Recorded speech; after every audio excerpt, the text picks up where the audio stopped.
you will find that effectiveness and popularity rarely go hand in hand, because the sort of lethal edge, or the sort of penetrativeness, or the sort of aggression, freedom to control, usually causes a disruption in a human being. If you felt so free to control me that you could pick me up and put me over there, and you did it, chances are I wouldn't like it, because you are disrupting my equilibrium. This applies to salesmen, this applies to lawyers, this applies to pretty much the broad spectrum of humanity. It's very difficult to be both effective and popular, or at the very least, in the short term.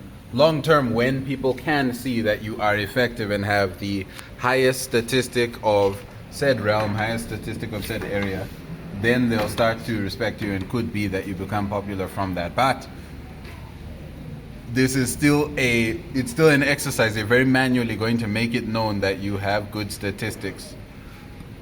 It is not the same as like effectiveness and popularity really go hand in hand. Sometimes, very often actually, you'll find that the passive manager, the person who does not feel free to control, to reach, to grab, to sort of chastise, to sort of inform people that there is danger, this sort of ho-hum person who allows things to happen, lets all the clouds float by, sort of watches things, is a background character, this person will be more liked or more popular than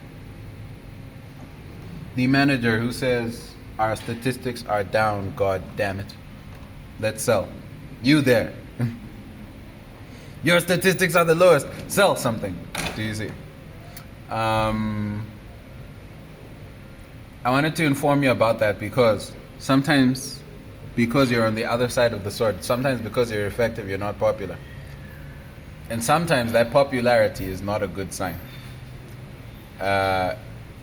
Figure out where you are, and move with wisdom. I'd very much rather be an effective person who is somewhat disliked for some time than an ineffective person, because the point is to create an effect.